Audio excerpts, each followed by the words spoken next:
Hello and welcome to Serenity Gaming's Twitch channel. Today we will be casting the CSD match with Copenhagen Flames Academy versus Serenity Gaming Topaz. I am Milo and with me I have Bimse. Hello. So Bimse, we have the CSD match in front of us, the Copenhagen Flames Academy versus Serenity Gaming Topaz. This is a really important match for the teams actually, as they are nearing an end of the CSD until they go into the brackets. Yes. So yeah, what can we expect from this game? Well, the Flames has been on an uphill swing. Their last 3 matches they have not dropped a single game, whereas Topaz is actually coming off a bit of a cold streak. So for this match in particular, it's hard to say what exactly to expect, since these two teams have not really But the opposition has been of varying level. But this matchup in general, I think that it's going to be a very big clash in styles. Yes, as you said yourself, Copenhagen Flames last 3 matches so far, they did 2-0, and even the one they lost, they lost it 2-1. So they've shown that they're not a team to mess around with. While Serenity Gaming has met a little more opposition, got 2-0 by Hillerød last week. They've won 3 matches as well, but 2 of them they won 2-1, so it hasn't been as convincing. This is definitely something that Master needs lots of the points as well. Serenity Gaming really wants to win this. If they can win this 2-0, they're actually all the way up in the top 3. They're as the top right now is Heide and Copenhagen Flames Academy, sharing the first place with 9 points, which means Serenity Gaming would actually be on a technical second place if they win this 2-0. Yeah. We talked about this yesterday. As far as we can see, they can achieve up to a second place, but we weren't really able to see a situation where they actually achieve a first place. But still, going from 5th place to second place is still pretty good, and that also means that they potentially can dodge a team like Heide, as they have talked about previously being very scared of.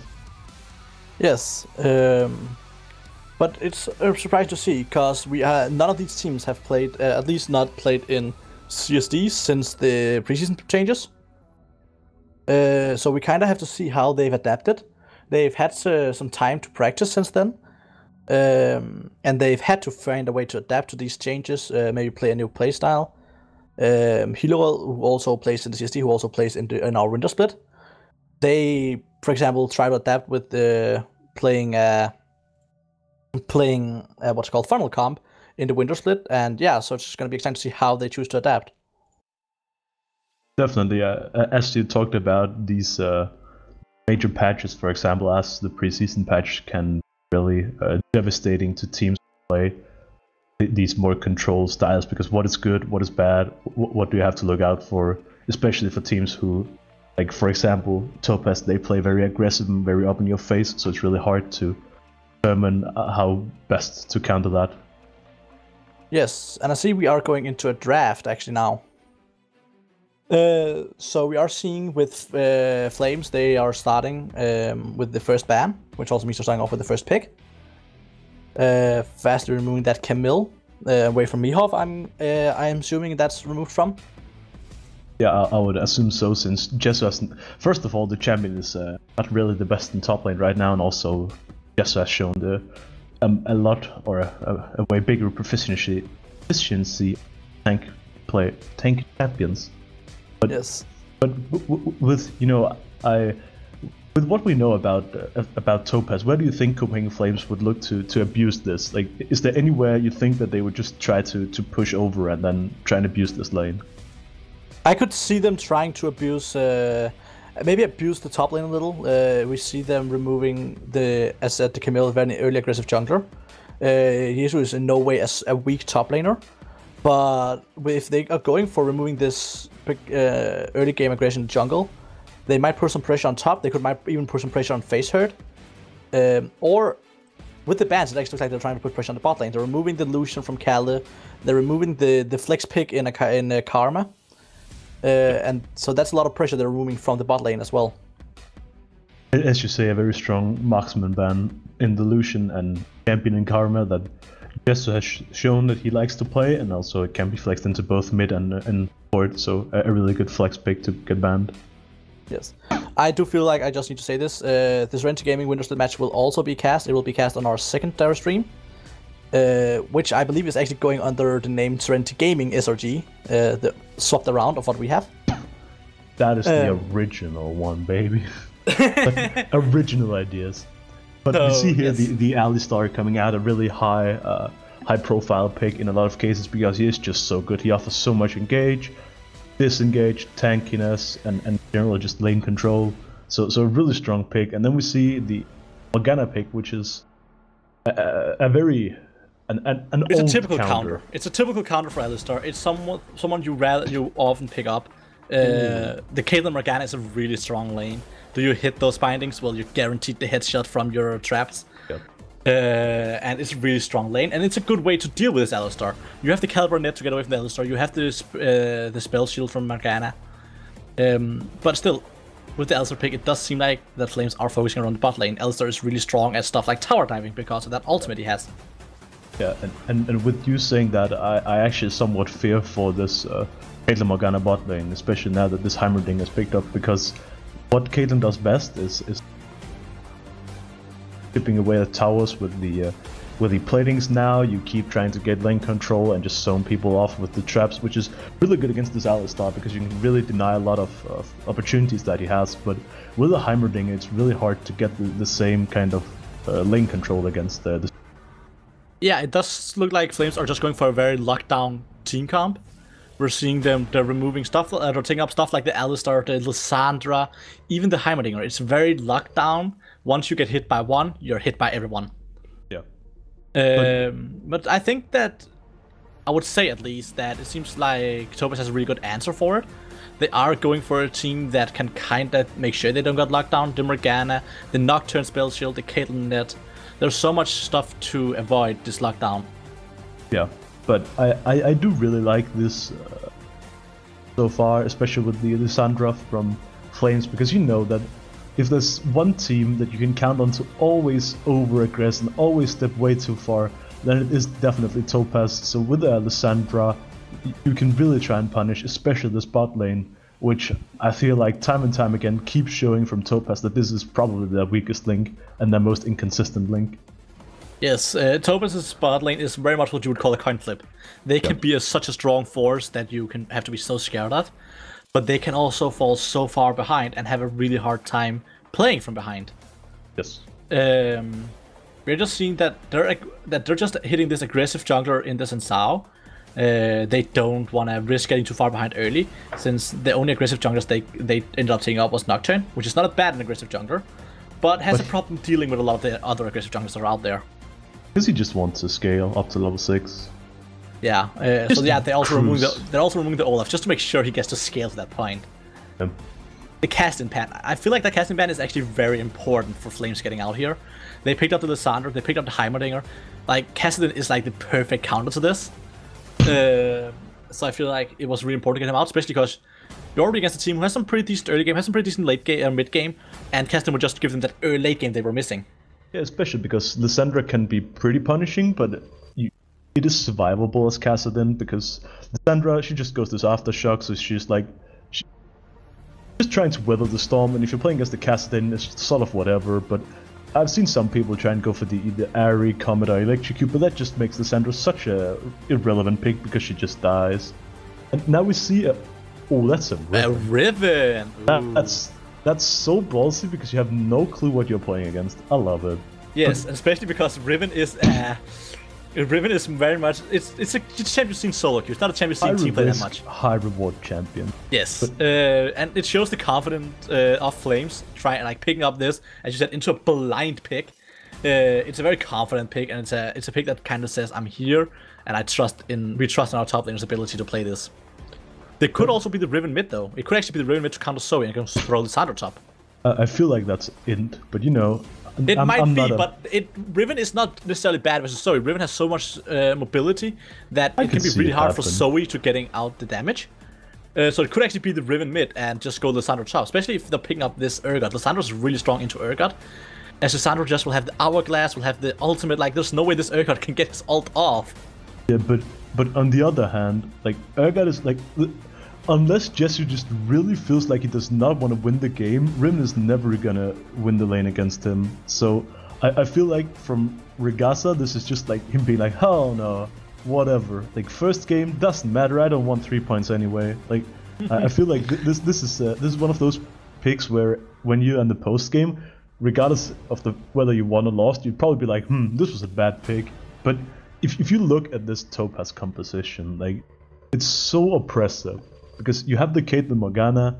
If they actually get even the tiniest bit ahead of the Flames bot lane, they'll just run over them, get so much gold, then they will rotate and try as quick as possible to set up this siege with Zoe, and then you'll just be standing there looking at the towers and poking away, and if the enemy try and engage on you, they most likely will have taken so much damage that Urgot is just going to ult, and then everybody's just going to get fear, and that's just going to be brutal. So their comp is so good for sieging, but the most devastating thing that could happen to them is a flank. But if they do not get flanked, they're not gonna die. So if Topaz can have a good flanking wards this game, I actually see them being in a pretty good position.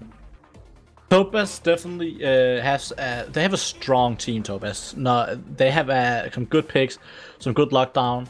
As you said, the Urgot fear can be devastating here, but at the same time, Flames has a team you don't really want to engage on too much. If Heimerdinger gets to set up those turrets, engaging onto them can be so dangerous, because there's also so much that can keep you away from killing those Heimer turrets, and they will just stand there and hammer at you. Yeah, definitely. But so it's interesting to see how they're gonna get around this. Heimer is known for being very anti-engage champion, and a very hard lane to gank as well. So it's really interesting to see how they're gonna play around it, and if they're gonna find a good way of playing around it.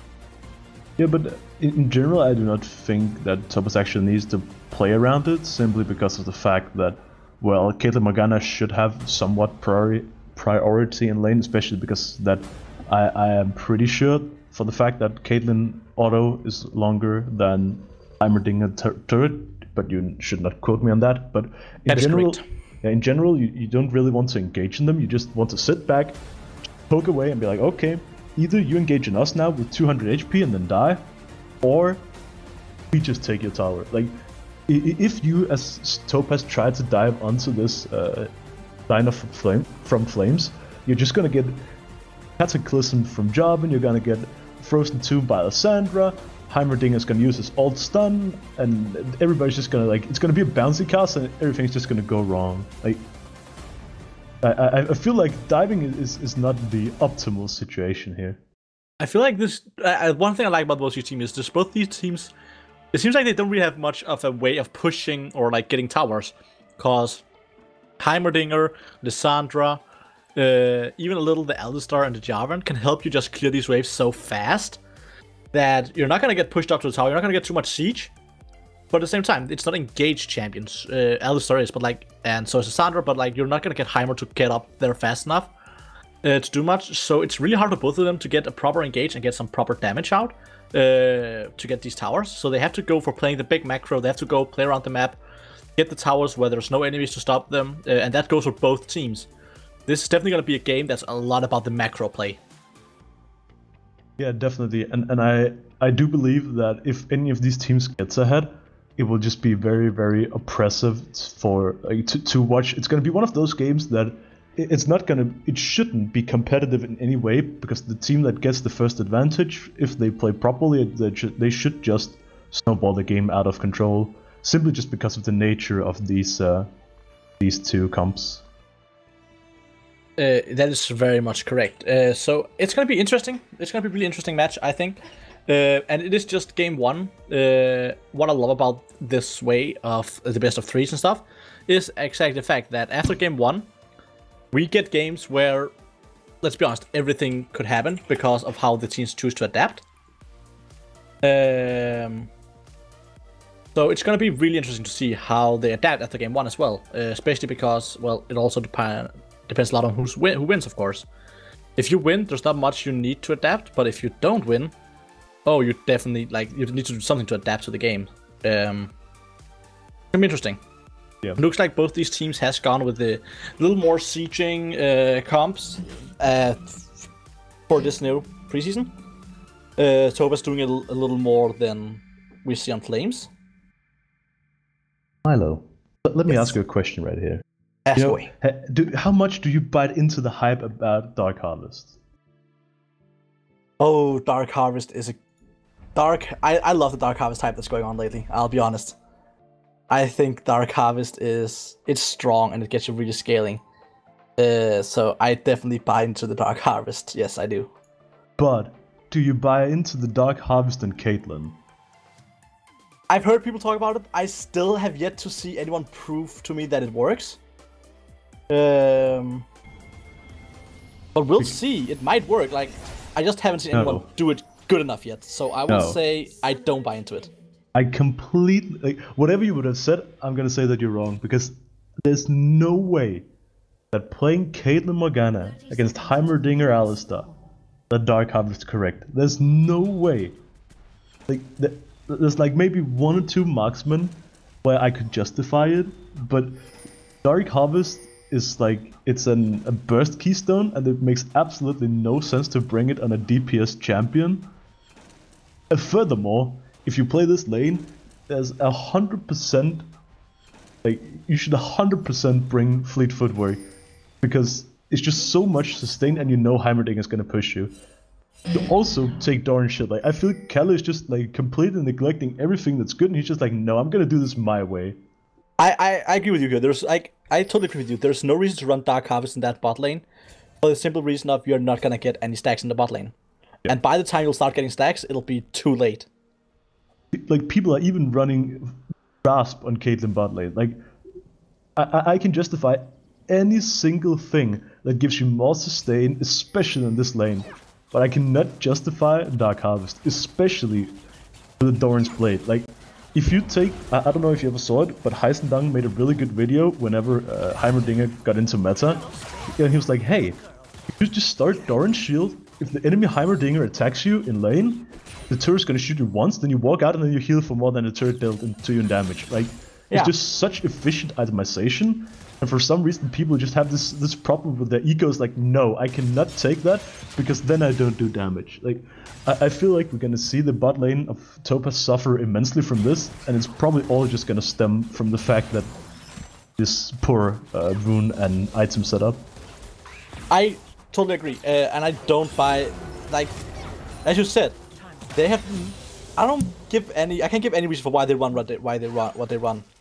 Even so, normally I would say if Selfie doesn't roam on this Morgana, that is a dead Dark Harvest as well. Dark Harvest is very normal to run on mages right now, but only if you can get them off. And if Selfie isn't gonna roam, he isn't gonna get that off, and they're gonna get out of laning phase with maybe 1 or 2 stacks each of them, and that is gonna be way too late to start stacking those Dark Harvest stacks though. Yep. But also I feel like Ari or Guardian is just so much better. Like, again, I get that it's a very good keystone, but like, it makes absolutely no sense on Morgana, for example. Like, why would you not just go Guardian to shield from some of the onslaught from the Heimerdinger?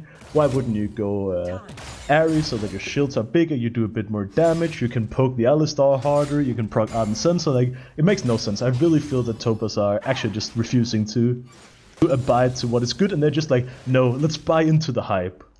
Yes, I think they have. I don't know if this is Topaz misunderstanding what makes Dark Harvest strong, or if they just haven't had a proper talk on the team of when to run Dark Harvest. Because you're 100% right, that is definitely the wrong use of it regime here. I agree with it on the Zoe, I agree with it on the Nocturne, that makes sense.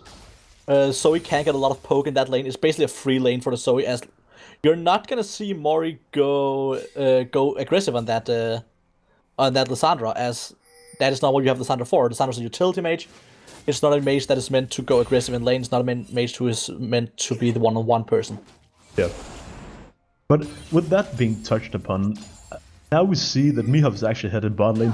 He fell very, very low early, so he just backed and got a second jungle item. So he should stay really healthy for the rest of his clear. So Mihov should just be smooth sailing until level 6 now. He even managed to grab one of like the bot side scuttle, so he's in a really good position right now. Yeah, so Miho is doing pretty well. He's just getting the clear. As you said, got a little low early, which gave Demp a little. Ooh, that is a lot of damage going on to Kalle. Oh, they cut Sinner, but just slight miscommunication so they don't get down the trap and do the damage. But yeah, you definitely have to watch. So I think we're putting a lot of focus in the spot lane because that is where a lot of the action is happening right now. I would have expected a lot more focus in the top lane, but we're not seeing them actually doing much. These are both aggressive top laners, but both of them respect each other a lot in this lane. Yeah, definitely, but I also think that speaks to the nature of this matchup. It's very, very volatile. If any of the two gets ahead, it's just completely boom for the other person. But I still do believe that Jessu should have a bigger advantage, so I think that just speaks to either his inability to play this champion or the experience Regasa has on Riven. Right now, John is looking bot lane. John is looking bot lane, but he is spotted out. Topaz should not get punished here, but they have been known to do this before. They're just playing very respectfully. They are playing very far behind. As you said, they know he's here, and they are just... I will give great respect to Kalle and Selfie. They are playing of this superior range they have. They're playing a lot of that right now. That's also why they're actually not behind. Like, Kalle's actually ahead in minions if you look at how big the minion waves are on each side. Look at Flames. They know that Topaz, soon they're gonna snap. They can't stand to play this aggressive, but in the end, Jarvan actually backs out. I think that this is... No, I don't want to call it too soon, but I think this is a really big statement from Topaz. They're like, okay, we identified, we die all the time to the most stupid things. Maybe we should try and dial it down from a 8 to like a 3. Oh, here comes the combo into bot lane. Both are knocked up. Here comes after Kalle. He flashes out. There's root onto Alistar. He cannot follow up and get the stun.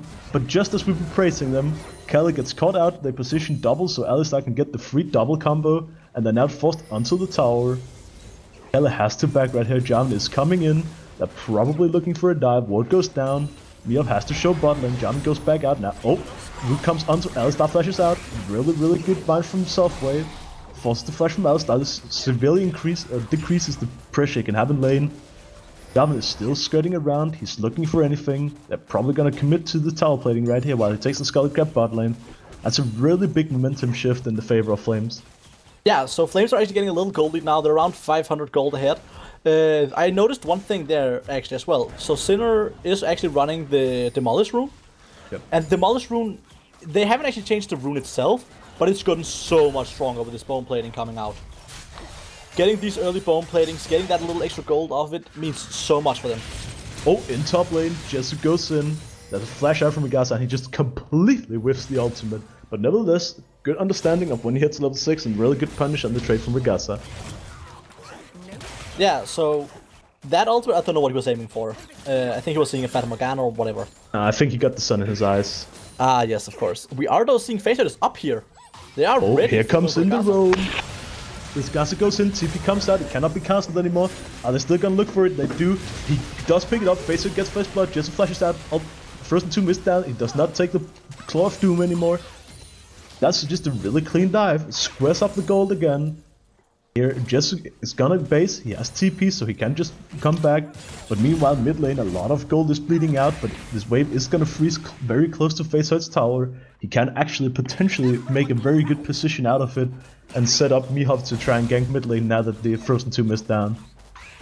That was a very good communicated dive. It seemed like they had really under control of what was happening, who was to tank tower.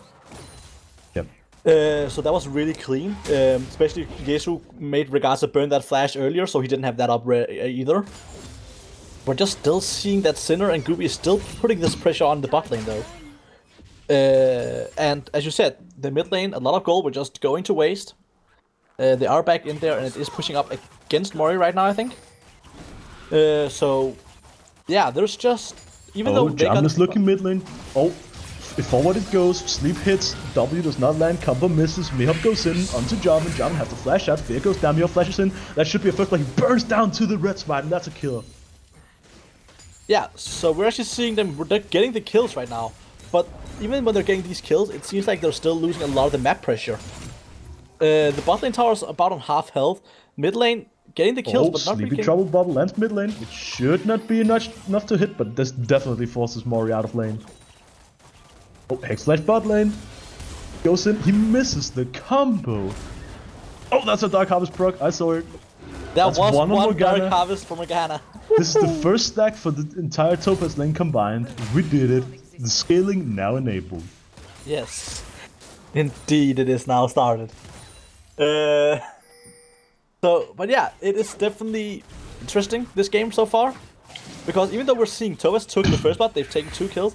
They're only ahead by 500, 600 gold. And they're not really able to snowball this into too much yet. So Flames just need to keep running it cool, keep running what they've been doing.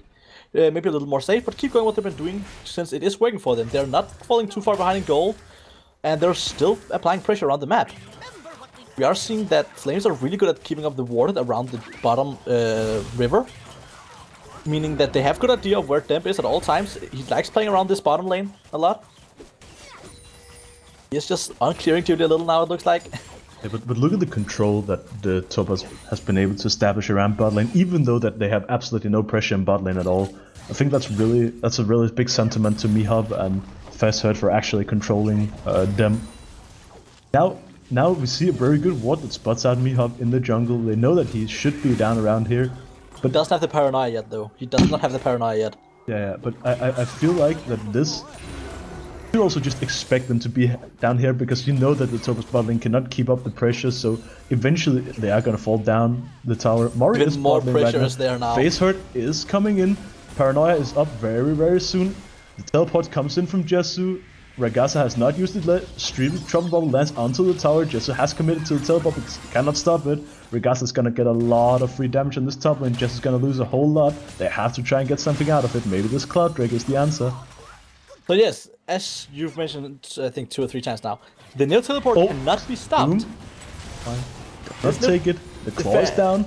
The fact that this Nil teleport cannot be stopped is so important. As you said, Ragasa gets so much free top lane right now. Flame is just looking to give up the Drake.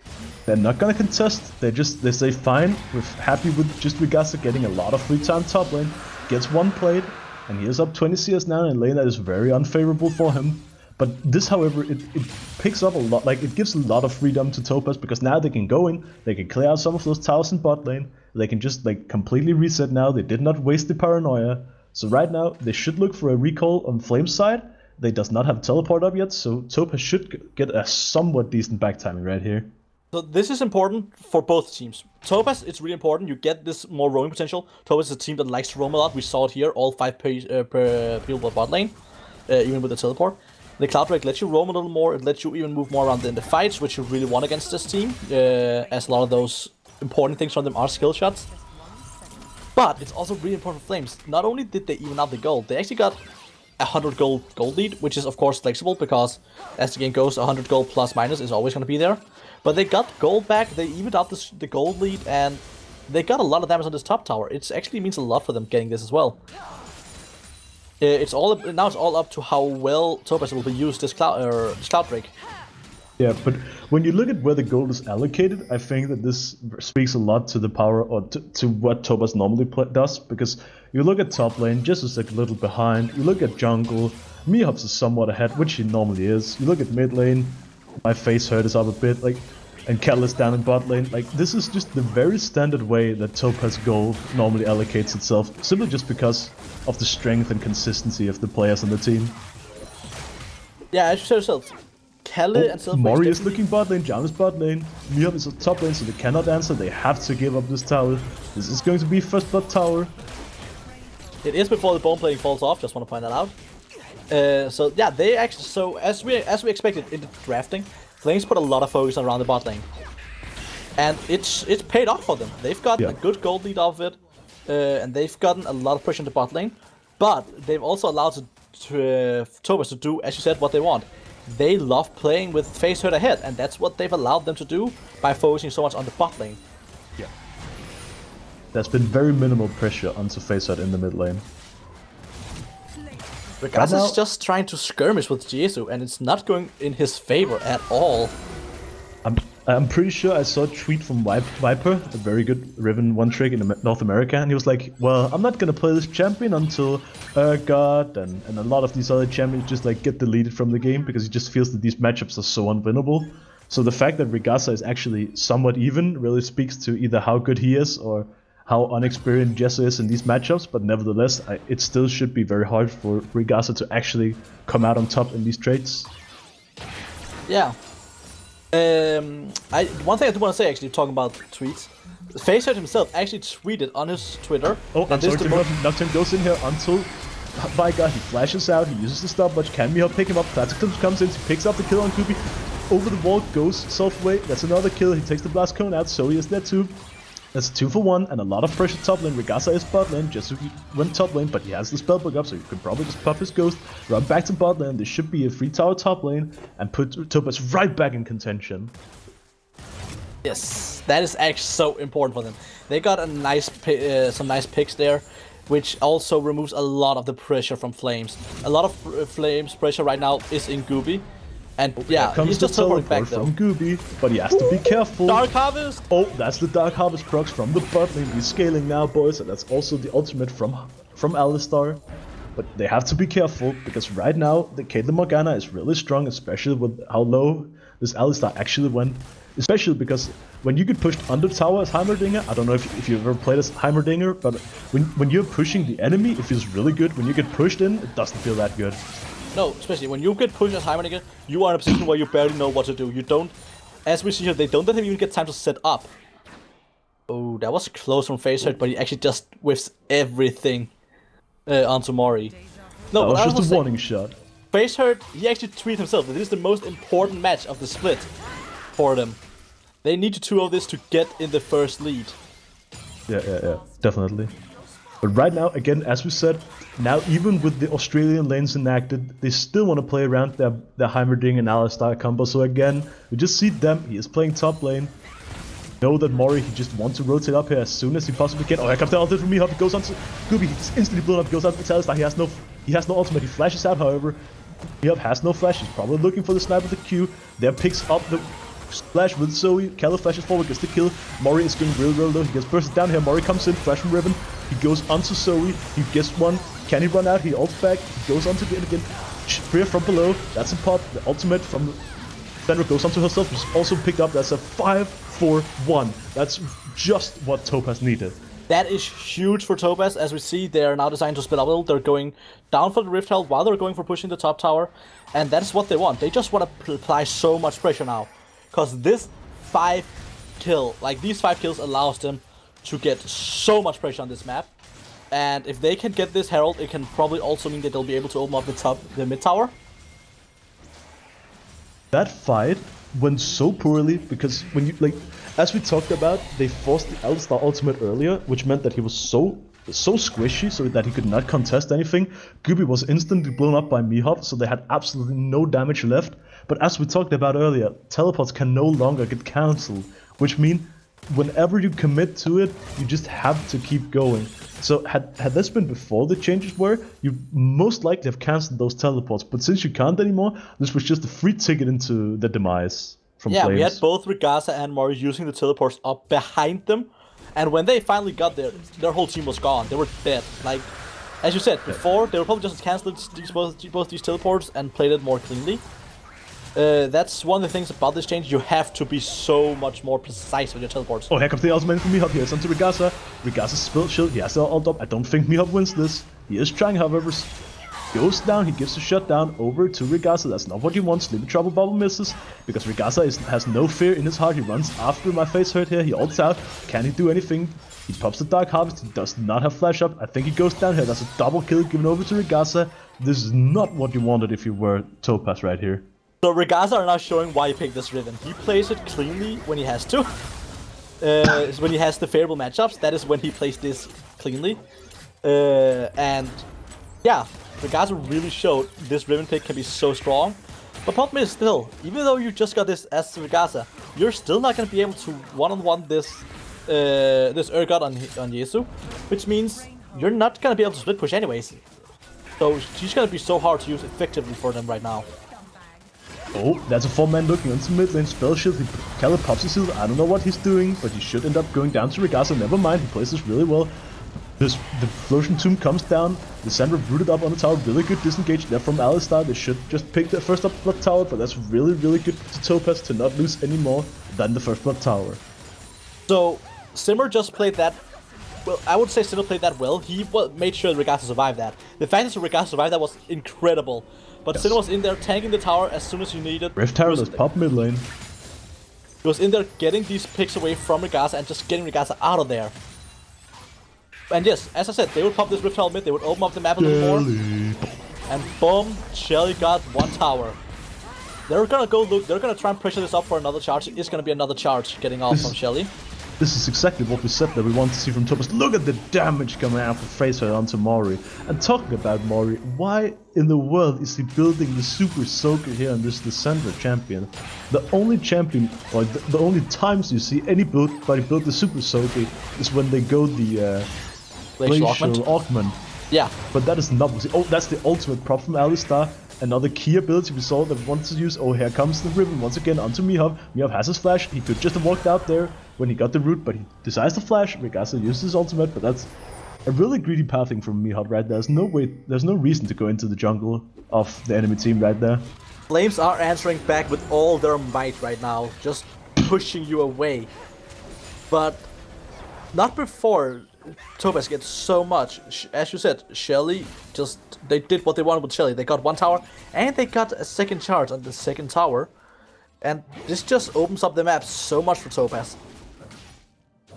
It definitely does, yes. It opens up a lot of rotations for Topaz now that the top lane outer towers are down. This means that it's a lot easier to set up vision and actually try and make a play for this bot lane outer tower, or even try and set up vision for a Nashor already now that we're 21 minutes in game. Yeah, so Nashor, as you said, is up. You want to set up around it probably, as there's not much else to go for right now. Yesu is going for this fight with Regasa. Oh, Yesu has his ultimate up. He could try and go for it, but he decides against it. He said it's not worth trying to overchase right here. I think that's a really smart choice. He also has the Frozen Mallet now, which makes it ever harder for Riven to actually try and stand up to him in these 1v1s. Yeah, so we are seeing the Topaz are sitting on a small gold lead, but this gold lead says nothing, as we've been seeing this gold lead go back and forth the whole game so far. 600 gold, 21 minutes in game. That's not a big enough lead to actually mean anything. Exactly. This whole game has been back and forth, but it does seem like Topaz are taking control over this game. They're starting to be more precise in what they're doing. They're starting to make more of the macro plays, as I talked about in the drafting, that they need to make to win this game. Just a little shy of a minute, another Drake will respond. That will be a Cloud Drake, so the third one of this game. So again, not really a really high-profile Drake, but again a pretty good one, just to make the rotations. And meanwhile, Jess is just chunking out this tower with his Demolish. He just took about a quarter of the HP at the tower, so he should be able to get this just as Regasa returns to lane and just square up the gold a bit more here. Never mind, Regasa stops him, he pops his ultimate, Jesu is going in, Mios comes down, Regasa flashes out, here Fear from Beyond Death comes in, can he turn it? Wow, really good combo there from Regasa. Jesu just try and pick up the tower here, so he just dies to the tower, but I think Regasa has this one and should get a 2v1. That was really poorly executed from Topaz, and meanwhile on top side, Flames is going for the Baron. It is dropping pretty slowly, it's on 7,000 HP, but what can Topaz do to answer this? TP comes in from Regara, he has no ultimate now, so it's a much lower threat, but this has to try and be a miraculous steal from my facehead. He goes in for it, he doesn't hit it, it is blocked by Regasa. They try and burst it, it goes down to 300 HP, but it's picked up by a blue team. That is disaster for Topaz. So that is the dangerous of saying they wanted to go for the top bot lane. Yesu and Miho wanted to go for the kill. First of all, they kinda effed it on that. Second of all, the really danger of when you know there's a Baron up and there's no other real important objectives up, there's only the Baron up. That's the most important at this point. Showing your jungler in the bot lane is not... Like, that's a big mistake. That's a big no-no. You don't want to show your jungler on the opposite side of the map when the Baron is up, especially not when you see the enemy team setting up around that Baron. That is definitely true, but had Topaz been in a case where they could actually try and have done something about it, never mind, we see a fight down here, the cannon just goes down, nothing should be able to come with this. Sleeping Charm bubble his jump, but he just flashes out, and Mihop goes down for the 4th time this game. But as you're talking about, it can also Sleeping Charm bubble goes onto Alistar, he does not have his ultimate, and he is bursted very, very low before he has to flash out. So again, soul control really strong from Topaz here, as we talked about. But as you say, no, you don't want to try to force a play bot lane. if you know that the enemy is trying to set up around the Baron. But on the other side, I definitely feel like they had to try and force something on the opposite side of the map, as this is what you try to do with the Nocturne. Yeah, indeed. But Regasa just showed that that he was so strong right there. He ended up taking the 1v2, which was disastrous. That ended up in also losing the Baron, which is even more disastrous. And Topaz are just playing from behind now, where a few seconds ago they had the lead, they had the map control, and they had the game looking ahead of them. So basically what we're talking about, they made a Topaz. They just coin flipped the entire game in a situation where it definitely wasn't necessary. And now the 2000 gold, or Jesu's 2 levels down. Top lane is a level, or jungle is a level down. Oh, here comes the clone from Mori. Does not look like he takes it, but every single laner at this point is just about a level down, which is just really huge disadvantage to be in. Yeah, so they're having some big issues, and I know we made little jokes about it early on, but I want to point out, we are actually seeing that even though we made jokes about it, Kelly is actually having a lot of stacks on that Dark Harvest. He actually ended up getting 7 stacks so far, Selfie are at 5. So it hasn't been completely useless, but it's not what you need this game. You don't need that burst damage. You need some consistent damage. Yep. Now we see the rotation up onto top lane, and again, you just see this time Tope is just like, okay, we can't defend this, you have so much dive potential, so we're just gonna give this one up and just let them take it. Topaz needs to work on their map control, and if not this game, at least next game. Because that is what they've been losing on every time. Out rotations and map control. They've tried out rotating themselves, but have ended up failing every time. But right now, Milo, if you are Topaz, how do you try to rally the troops and not just bleed completely out? How do you try and turn this game around? Right now, there's one of 2 ways right now. Either you are gonna go with, we have 4 Dark Harvest, we can outscale them. Solid plan. Or you're gonna go with, okay, guys, this game doesn't look too well. And you're gonna start thinking about next game. Because it's a best of 3 series. They want to pick up the 2-0 for getting the first place. Do they pick up the 2-1? They're still in second place. So I think right now you just want to say, okay, this game, not too good. We'll play it out. We'll see if we can get back. But our minds are on the next game. What do we change for the next game, I think? Yeah, what went wrong? Because, as I said, we have 4 Dark Harvests we can scale, but the scaling of Dark Harvest works very differently now, remember that. You can't just scale by farming, AFK farming anymore. Oh, here comes the Cataclysm, flashes up from my face hurt. Dem has to flash out immediately. My face hurt goes in again, he drops very dangerously low. Even more Dark Harvest procs are picked up by Topaz. Maybe you're right, maybe it is just what they need, but both summoners are now blown by Sori, and that's a very dangerous position to be in. Yeah, right now those Dark Harvest stacks are costing them dearly. They lost a tower for those stacks. I don't know, some might say that's worth, not me. Probably not. But no, yeah, exactly. But you have to try and believe you can scale. You do have some really great scaling champions. Zoe's gonna hit a point where Zoe is Zoe and just one-shots people. Like, doesn't really care about how, if you're full build. She's Zoe, she'll one-shot you. Oh, top lane.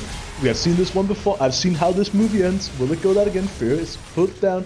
Here comes Kala and flash out from Megasa, and he actually goes down. That's a shutdown onto Kala. A 1000 gold shutdown, in fact. So that is really, really important to bring Kala over the threshold for this Caitlyn. Right now, Kala is halfway to completing his Infinity Edge. And that's really, really huge that he gets this this shutdown. Because as soon as he gets this Infinity Edge, he might actually be able to punch through the enemy team. Yeah, as you said, the shutdown is really important. The harvest stack is even more important. We know it's all about the harvest stacks, man. Definitely, yeah. Items are not important. Just sell every single item. Just make sure that you optimize your Dark Harvest stacking. Yes. No, but that's the kind of thing they need. They need to look for these small picks. They don't need to go for the big fights. Look for the small individual picks you can pick around the map, and just hold your inner base. As long as you can hold your inhibitor turrets, then you can look for these small picks. This is so huge that Topaz has the mid lane priority right now.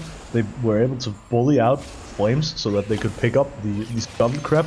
Right now, they have about 90 seconds where they have control over the Baron pit, and Flames should not be able to actually go for it right here without Topaz knowing it. So that's really, really great, because that just stalls out the pretty bad situation that Topaz are in. Topaz could actually go for the 4v5 as Ragasa is far away, but Topaz do not have the vision to know that. They just know they can't see Ragasa, they don't know where he is. This is a Mountain Drake Ragasa is on. They are looking to try and force something, but they do not know that he's right there. But it is most likely gonna be a Mountain Drake, and if I'm not much mistaken, if he just waits a couple of seconds more, and now the next dragon should be an Elder Drake. Yes, it is. The next Drake is gonna be an Elder Drake, just because it was killed just after 30 minutes. So the next Drake is gonna be really huge, especially because of Flames having 3 Elemental Drakes. Yeah, so that is really important for them, especially as what their issue right now is they want to get these inhibitors. And how do you get them? Well, that Mountain Drake really helps you. Getting that Mountain Drake empowered helps you a lot.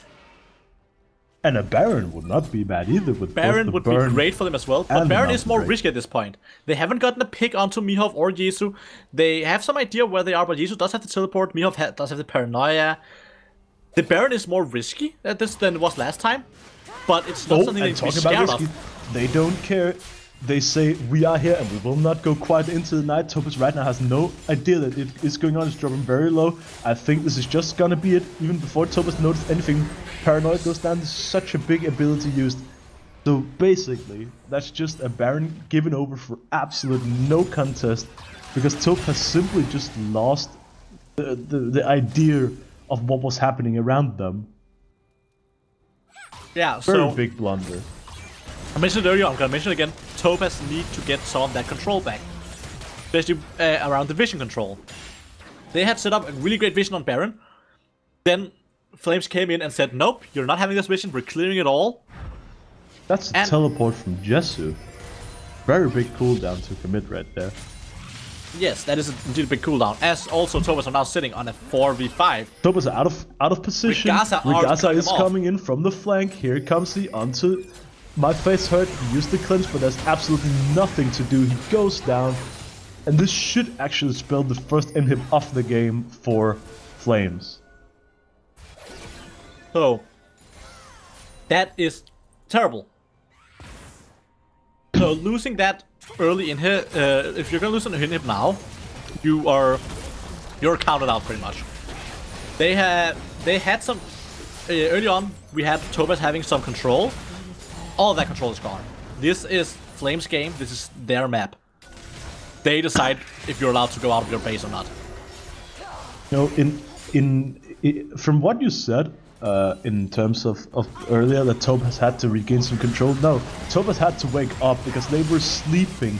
They didn't show they didn't show that they wanted to win this game. They just looked satisfied with the lead they accrued and were like, well, that's pretty fine. But even Jesse goes very deep. He pops a stone plate, but he just goes down. This could be the time where they just end. Paranoia is popped just for the team 5 presence. Mihop is waiting, he does not go in, so that's another big cooldown blow. Jesse is down. Can Topaz show that they still want to win this game, that they actually still want to be in contention? Is this series? Are they just going to roll over in game 2? This is the game. Oh, here comes Mori, he has ult, and that's just Kelly being down, flash out from Morgana. This should just be the Nexus. They are on turn. Can they stop it? Does not look like it. And no, their game goes to game 1. But as we said, like, can Topaz actually show that they want to win these games, that they actually have this hunger to prove themselves? Because every single time we get into, like, every single time we think now they're gonna do it, they're looking sharp, they're looking in form, they look like they want to prove themselves, then they just make blunder after blunder after blunder and just end up throwing the game. And that's such a typical occurrence for this Topaz lineup that I really think that if they are ever to get anywhere from, like, if they're ever to promote from CSD till LCD, or actually just like consistently be able to take games of anybody, they have to be more consistent because they are so inconsistent at this point. So, yeah, basically what they need to change for next game, because, as you said yourself, it didn't seem like they want to win this game. They were content with getting ahead, and then they were just kind of chilling around until Flames decided to take back the whole game.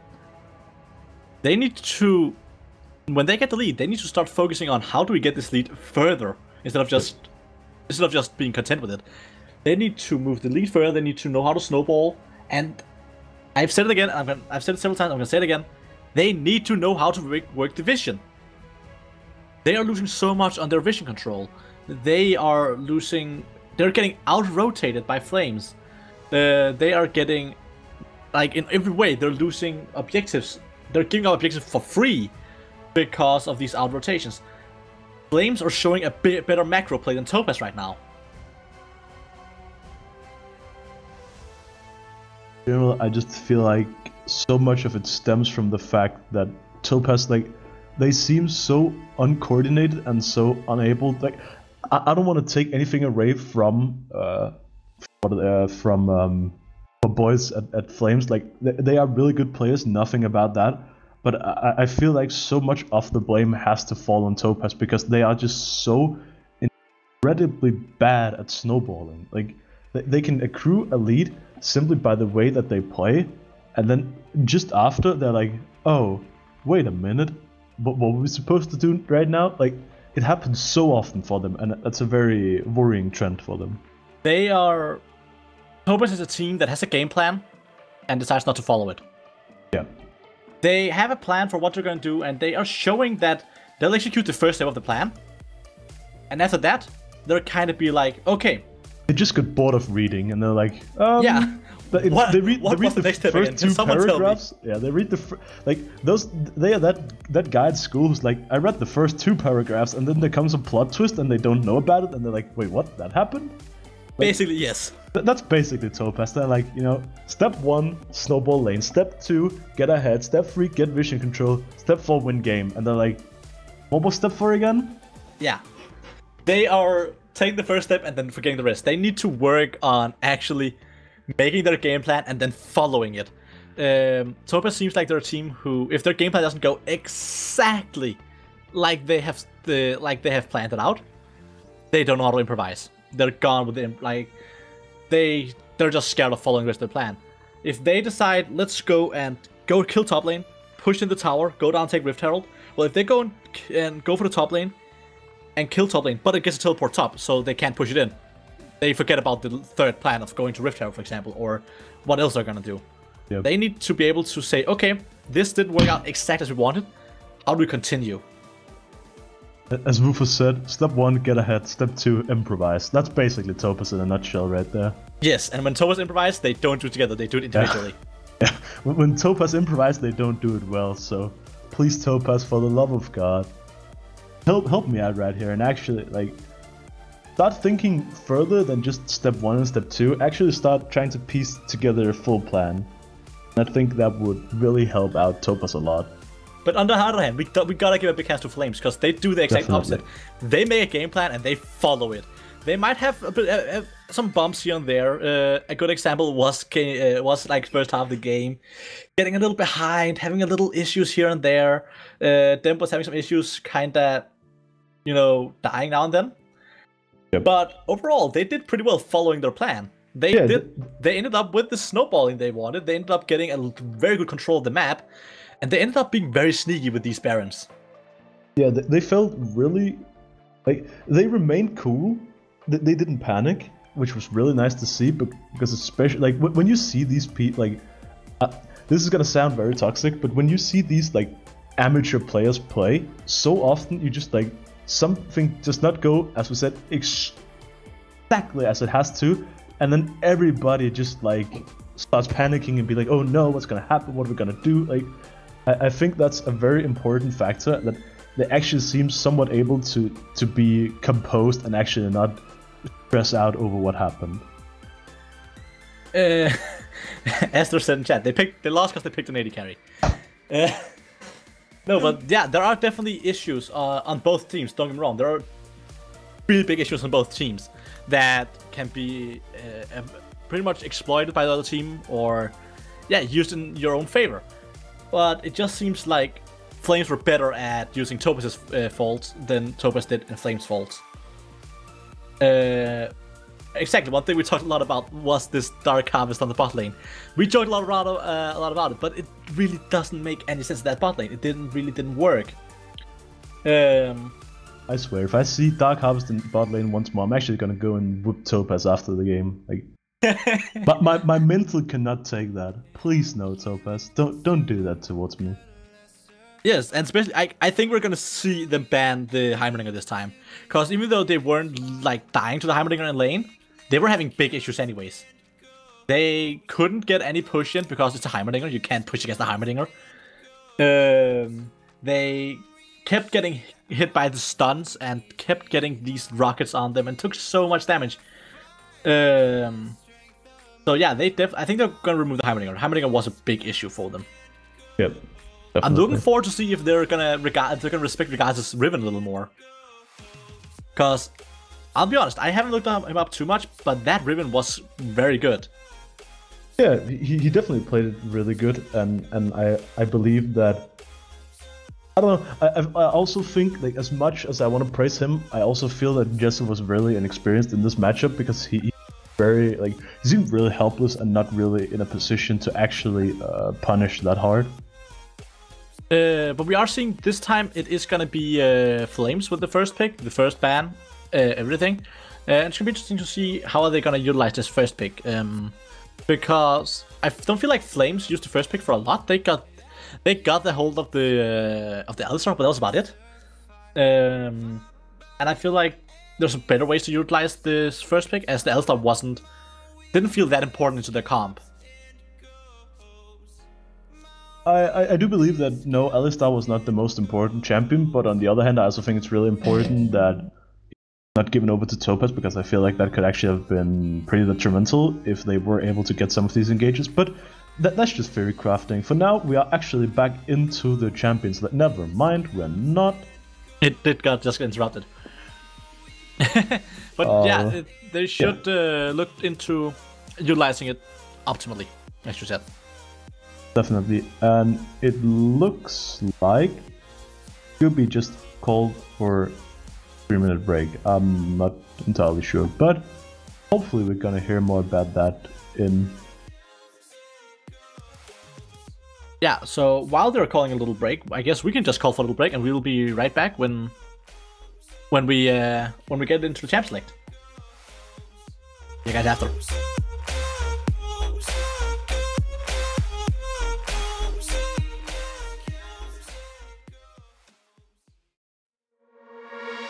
You're making me feel everything come rushing in at once.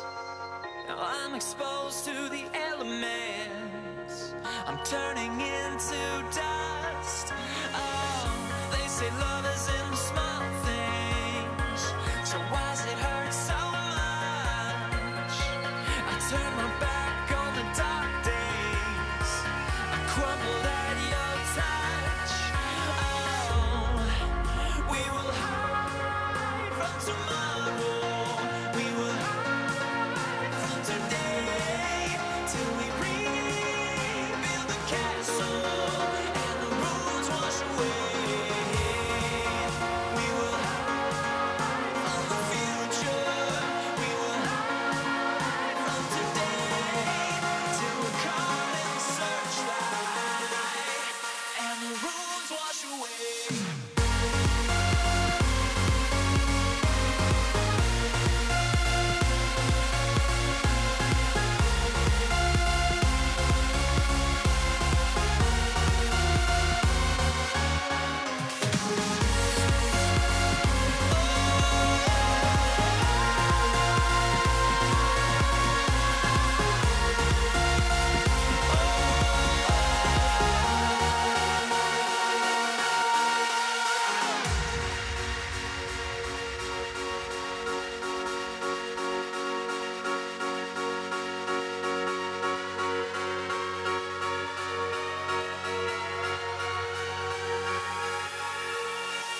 We're higher up than the that circle overhead. We're shooting stars in a lonely night. Remember what you said. Oh, we will hide from tomorrow. We will hide from today till we rebuild the castle and the rules wash away. We will hide from tomorrow. We will hide from today till we're caught in the searchlight and the rules wash away.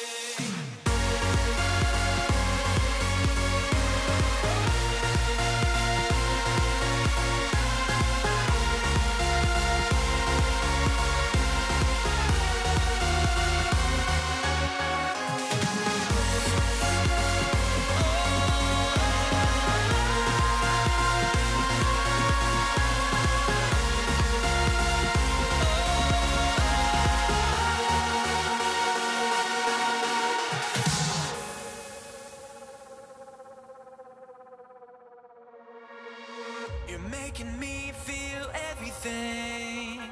Come rushing in at once. So, hello and welcome back to the CSD match with Copenhagen Flames versus Serenity Gaming Topaz.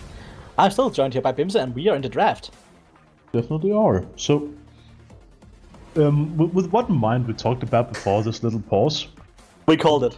They're respecting the Heimerdinger. Yeah. What are you expecting to see banned? So, as I called Heimerdinger, I think they might remove the ribbon again unless they have something prepared to deal with it. Else I think they're just gonna, yeah, Aurelia of course, or maybe even the Lissandra. Lissandra wasn't that big of an issue for them in general, but once it came to like the team fights and the game, like getting out laning, the Lissandra is really strong. Definitely. So I think they might remove some of like either the Riven or Lissandra, as they had problems with that before, or they might remove some of the champs they did before, which I actually don't remember exactly what champs they removed before. Yeah, but I feel like what we're touching upon here is, do we think that Regasa versus Jesu is a more unbalanced matchup than Facehurt versus Mori? Because I feel like Mori was contained super well by Facehurt. Mori wasn't part of a kill before super late into the game, like 25 minutes or like something super late like that. Whereas Regasa was a very big turning point for the entire Flames lineup. So with that in mind, I really think that that it is better to try and pinch Regasa's champion pool if you're actually gonna pinch one of them. So yeah, I think you're totally right on that. And I think with we both know Dijou has a very, let's say, cocky playstyle. He likes seeing himself as one of the strongest top laners. And Regasa has, like, they actually have the opportunity to, well, counterpick top lane. They have the last pick, they can counterpick top lane and just put Regasa on something that can completely beat Jesu and Yes. and carry through Regasa. As we saw last game, Regasa, as you said yourself, Regasa was a huge impact. Oh! Is it the Karthus? The Karthus is busted right now. We did it, boys. But It is the Karthus. Okay, so But yes. they are against the Saya, and what I'm gonna presume is gonna be a Rakan. And Saya Rakan is one of those bot lanes that, you know, this Karthus... Is it bot Karthus lane- Janna bot lane? Is it Karthus Janna bot lane? Maybe, but this, like, Karthus in bot lane is really, really strong right now, but I do not believe that I actually wanted to play Karthus against Saya Rakan, because they have so much engage and so much damage that it's actually really hard to reliably lane against them, I believe. But then again, I'm not really a Karthus mastermind. I'm not completely sure about these matchups, but I'm just very crafting a bit. It is and the Pyke. Is it the Pyke jungle? Is it the Pyke mid lane? It could be the Pyke mid lane. I feel like you are you're really, like, at this point. I want to be the Pyke mid lane, please. Yeah, like we can see that we have hit preseason, because you're like, oh, is this Pyke jungle, mid lane, top lane, 80 Well, carry? Just I've heard a lot of people talk about the Pyke mid lane, and I really want to see it in, You know, like, competitive at one point. The thing is, you know that you have hit insanity when you take a champion as, like, for example, Pyke, that you know, of course he's gonna be a support, and you're like, but what if he isn't? Like, this is what happened all when the Akali A Kali pick. This does look like it's gonna be the Karthus bot lane, then into the Saya. If it is the Xayah Pyke, it actually does make a lot of sense. In the early game, you'll just poke them out of the lane, having no issues. Meanwhile, if it is the... I swear. I can't really speak. If it is the Pyke like mid lane or something, Akali's not a bad pick either. I don't think it is the Pyke mid lane, but I only have to hope, man. I have to hope. Yeah, like I swear that. First of all, you're crazy, man. Like the fact that you just reach for the first assumption, which is Pyke mid lane. You're like, but are you sure a Pyke mid lane? Just I wanted to be the really. Pyke mid lane. But I again, I think that if you're Topaz right now, you're so happy that you started by picking the Xayah, because else you're gonna have such a terrible time against Karthus and Akali. Like, yeah. Xayah is definitely like one of the few AD carries that has decent into these champions. Yeah, at least you're not gonna get run over. But it's still not gonna be an easy for them. Karthus and Akali are seen as like busted OP champions right now. And there's a reason for that. Karthus with Dark Harvest is so crazy. And Akali still has this very versatile kit who has a lot of burst damage. And has that shroud that really just lets you do nothing to her. You know, now that you say this about Dark Harvest, right? I gotta be honest. I say that I do not want to see a Dark Harvest, but swear to God, Karthus does not have Dark Harvest, and Kalle with the Xayah has. Oh, I'm saying if he doesn't have Dark Harvest on Karthus, it's win trading. Like if Karthus does not have Dark Harvest, or if Kalle has Dark Harvest, I'm actually gonna flip something. Like I'm not sure what I'm gonna do. Like I'm directly calling it's win trading if Karthus does not have Dark Harvest. And like if Karthus does not have it and Xayah has it, like I'm flipping something. I'm not sure what, but so now we can see: is it gonna be the Pyke mid? Is it gonna be the Pyke mid? Oh, please. Kalle, Selfway, make me a happy man. But yeah, it could still be, as you said, the Pyke Rakan, the Xayah Rakan. We talk about the enemy team right now, but that's not important. It's Jax. It's probably Jax jungle. I know Mihaf is a super big. Never mind. That's the one-trick champion being brought out right there, and that's what I want to see, because we talked about they did not have that much presence earlier. They weren't that, they had a hard time snowballing. If you pick Aurelion Sol, you're like, okay, we're all in on snowballing. And if you have Karthus, he just want to sit back and he just want to farm up and be like, yeah, this is cozy and nice, right? And if you're Akali, you just want to be, yeah, this is a nice laning phase, and Nocturne too, right? But if you have Aurelion Sol, he's just gonna be like, I'm just gonna push you in from now until Oblivion, and then I'm just gonna roam to every single lane, right? Like that's so good when you think of what Flames want to do. So I think that this is actually a really good opportunity for Topaz to play to the strength of them while playing directly into the disadvantages of the comp from Flames. I agree. I fully agree. But I agree with Woofer as well. For fuck's sake, Topaz. Like, come on. Give us the Pyke. You can't go and support. No, but yeah, you're right. It is definitely a good pick. As you said, he is one trick on this Asol here. He's gonna play it into the Talia, it looks like. Which is... It's not a bad matchup for either of them, to be honest. Both of them can work fine this matchup. Neither of them are really gonna go for the mid lane focus. They're gonna go out to the side lanes, because that is both of them's forte. The question is just, are they gonna go to the same side lanes, or are they going to go to different side lanes? I very much see that Flames are gonna focus a little more on, probably a little more on the bot lane, but you could focus on Regasa in the top lane. Regasa in the top lane isn't bad, and the Akali really works, but playing the Akali into a side can be really hard. A really hard lane to kill, while focusing on the bot lane could be really strong as well. But it is the Xayah. Xayah is really hard to focus on. When she get that Feather Storms, you're just not gonna touch her. And the same with Pyke. He is such a slippery guy. So yeah, it's gonna be interesting to see how they're gonna play around the map with these comps, because these are comps that they don't want to play around. They don't want to play on the mid lane. The mid lane is just like a lane for minions to fight in. Yeah, definitely. Like mid lane is gonna, like, how do you mid lane right now? It's actually just gonna be like push in from base hut and then just roam. Yeah, and Mori is gonna try and do the same thing probably once she hit level 6 at least. So Yeah, probably. So that means that mid lane is we're not playing funnel, but it could basically be funnel with this mid lane. But I'm still so hyped about that Karthus though. That Karthus is gonna be wild. You know, I'm actually more interested in in the brilliant solve from FaceHub. I've heard a lot of things about it, and it is, as you said, he's a one trick on it. So it is definitely gonna be exciting to see how well he's gonna perform on it. I feel like he really has to be the pressure point for his team, because in general I feel like often it's him it comes down to when they have to form. So I really do believe that he is the clutch player, if you may. Yeah, indeed. So plus with him being on his main, there's a lot of eyes on him and a lot to live up to. The question is, can he? The question is really, can he live up to it? Because it's nerve-wracking, I would say, as a player. Definitely.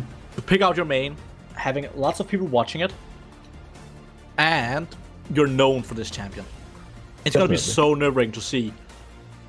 It's gonna be like really hard for you as well to try and perform, unless he has this more like professional mentality, saying, "Oh, I'm just playing my game." Like he kind of forgets that there's anyone watching, because that is very much a lot of professionals have gotten that mentality. But once the games have started, they forget about everything else. Yep. Yeah, but, you know, especially when you are one trick, I do believe that it is one of those times where, like, if you are if you are one trick, yes, it can be really like, oh, are people gonna think that I'm good on this champion? It is my one trick, like, but I feel like Simon is one of these people that he's not gonna be too shaken by it, because he's one of these very like, when it's business kind of people. So I think that he can be able to keep his composure and actually just play as if he played on his stream, or like just in solo queue in general. Well, yeah, and he kind of has to. Like, this is their last chance. They have no chance of hitting. Like, they wanted to go for hitting number 1 spot now today, but that required a 2-0. They cannot get to number 1, but if they win the next 2 games, they can still get to number 2. So yes, yeah, you need to perform right now. You need to step up and say, "Look at my champion. Look what I can do on it." Yeah, definitely, and especially just because we talked about the fact that, especially, no matter which team you are, you really want to dodge Heide. Like, you do not want to play against Heide early in the tournament. You want to delay that to as late as absolutely humanly possible, which means that you have to get at least, like, right now Heide is probably gonna get finished 3rd or 2nd, but you're probably assuming that they're gonna finish 1st, in which case that you want to have the 3rd or 2nd seed. Because there's no way you want to have the seed where you get queued into Heide in the absolutely first matchup of the playoffs, because in that case you're like, oh well, we had a good run, we tried, boys, whatever. Yeah, you want to get as much possible practice before you have to meet Heide. Like, the more practice you get before that, the bigger chance there is to beat them. So of course you want to wait up meeting them until you hit the finals, if that's a possibility for you. Oh wait. This slipped completely past my radar. I didn't notice that Mori were bringing the Talia into the mid lane, and has face rush in this champ. I didn't notice the face rush. I didn't notice the mid lane, but I didn't notice the face rush. That is gonna be really exciting. Whoa. This is spicy. I like it. I'm not completely sure that face rush is the optimal keystone for Talia, but Want Mori's point out a keystone for you? Look at Self-Face keystone. Yeah, like, I can respect it on Pyke. I'm pretty sure that on Pyke it's alright. It's decent, but it's still not optimal. But it's decent. It can work, I guess. I'm alright with it on Pyke. On Pyke, I can accept it, but at least Kelly this time decided, hey, maybe I should try another of these, like, 1800 keystones. Yeah, maybe I should try one of these 800 other keystones that are. But But like now we just see like very standard. This could be a cheese.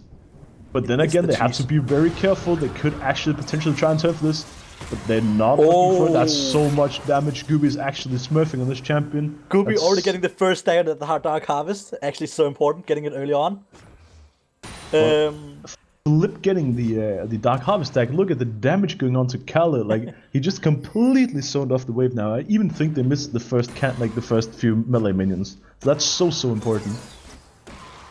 I also want to point out Demp is actually not running that Dark Harvest. We saw that Mihawk was running it on Nocturne last game. This time it's Demp on the Nocturne, he's not running it. He's running the Lethal Tempo instead. Which works really well still. It still works really well for going in with those ults, just trying to hammer down a target immediately. Well, I think that's the old, God lane, Obtuous hit. Hook misses from himself, like his sauce goes down, heal goes onto Kalle. And he's just dead. That is such an early first blood. But, you know, it's funny because this is what we normally see from... This is the Topaz special. Dying first, solo kill bot lane.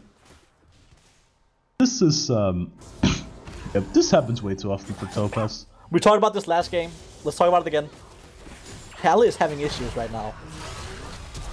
Kalle is already... right now. Excuse me. But yeah, Kalle is already having issues in that bot lane. And Kalle is a conflict player. We talked about this. He's a player who, if he gets ahead, he's really, really good, and he knows how to play this play as well. Yeah. But if he gets behind, we go back to the Topaz ways. He forgets the plan. What is the plan? How does it work? What is step 2? Yeah. And being behind this early on will just... It will tilt the most pro players off the face of the earth. And it will make you forget that plan. Yeah, like, Kalle is one of those players, he's mechanically gifted, like, he's so good at accruing his own leads, but in the case that a team is better than, or a player is better than him, Kalle's actually just gonna chain him, like, every single time. I very much believe that right now Kalle is having the mentality of, like, what do I do? Yeah, probably. He lost the lead, he lost all pressure in that bot lane, and he even used his heal. He is definitely in a place where he's like, okay, what happened and how do I fix it? Yeah, you know, I think that Kalle is a momentum-based player, so I would not put it beyond him to have let game 1 actually like break his mental. So it's even more important for him to actually go together with Selfway now and be like, hey, okay, game 1 happened, it's over, now reset next game. That's important right now if we actually want to get on. But we also have to give some praise to Gooby and Sinner for that. They played that so well. Gooby did flash, which maybe wasn't needed. But they played it well, they got really strong early, and the cheese worked really well for them. Yes, definitely. And the biggest problem with this for Topaz is, let's break down the matchups, right? So we have Sign versus Akali. Eventually, Sign's just gonna get outscaled, whatever, nothing happens, right? Yeah, it's pretty much a farm matchup right now. Yeah, if we look at the jungle, none of these two jungles are actually gonna bring any pressure at all until later on in the game. Okay, if we look at the mid lane, they're just gonna shove back and forth, and whoever gets the priority on lane is just gonna roam. But then you think, okay, where would FaceHurt roam? Well, normally he would like to roam bot lane, but now his bot lane is losing and is behind, so that again, they're probably just gonna die at 2v3. So, with all that in mind, you just look at the champion that my FaceHurt is playing, and it just completely handcuffs him. Oh, in mid lane, he's dropping very low, there is an ignite from Mori, he has minion block right here, can he get out? He has to flash right now, he flashes out, flash from Mori, falls up, and he goes down. There's another solo kill. This is very disastrous for Topaz. They are looking right now for another play. Mihawk should get out here. He gets tagged by a Q. He jumps over. Mori is here. He has to take. Let's go. Now he does not take it. He goes down to Mori. Yet another kill picked up. This is disastrous in the early game for Topaz. So we talked about it before that Topaz are a good individual team, but like each player are really skilled individually, good mechanical team. But Flames are outplaying them on a team basis. This time Flames are outplaying them on the mechanics. If Flames still outplay them on the team base plus the mechanics, this is just disastrous for Topaz. They need to say, okay, our mechanics, we're kind of lacking them right now. how do we outplay them as a team? How do we outcall them? How do we outroam them? All that.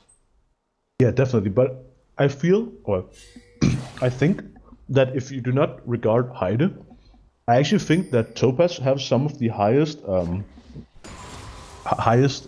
elo players.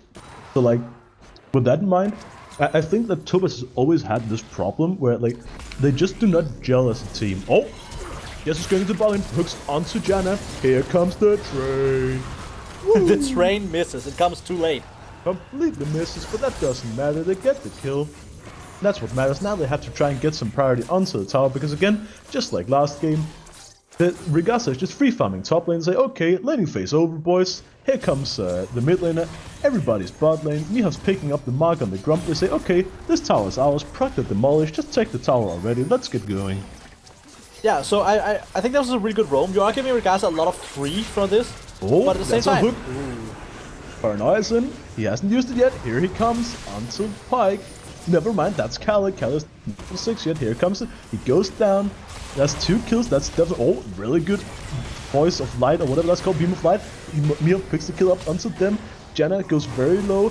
Oh, Pike goes down too. That's 2 for 1. Is anything more gonna happen? Mio kites right into the unraveled earth. Here comes the Requiem. Can they pick up the kill onto Facehurt? I think that they're gonna be able, and... Yep! that was a quarter kill for Mori! So, I think this is one of those times that if this was solo queue, you're just gonna be like, all chat and be like, mid open. Like, Yeah, so we were talking about mental boom. I think it just got worse for them. yeah, Not probably. only they were playing the 5v4 and ended up losing it, they still had Regasa free farming and free pushing top lane. They didn't get to push the tower as much as they wanted. And we now have a Mori with a 600 score and a 900 gold bounty. 8.5 minutes in game. Yeah, so, Mori's somewhat fed. I would probably just pick up the Soul Stealer right here. Oh, top lane. Regasa goes in. Jetsu does not have his ultimate. He has flash, however, he could try and go out. He does it right here. He goes back in. Regasa flashes out, and Mihav is there. He's probably gonna try and pick up the kill here. That's 1. That's 2. He jumps back, so he does not proc it. Facehug is beginning to roam. He jumps in. Sprout is down. Can Regasa try and look out him? Mihav has to be careful. He has his ultimate. Jetsu comes down. Here comes my Facehurt. And that's a kill to Mihav. That was a close one to trading it back though. It was really nice try. But yeah, it was this time it was actually Topaz out roaming. They were noticing they could get something onto Regasa. And meanwhile, Selfie and Cal is just free pushing in the bot lane. They're actually getting all the platings. Yeah, and here comes ultimate. Can the disengage? The Howling Gate misses, so that's And did you remember that I was like, hey, I would probably get a Soul Stealer? And as I said, he gets a Soul Stealer. If that's not confidence, I don't know what is. Yeah, but it's not only Soul Stealer, it's a 10 stacked Soul Stealer. We're 10 minutes in the game. He is so ridiculously strong right now. You do not want to miss with Mori right now at all. Definitely not. But at the same time, he is fighting Miho. Who found who?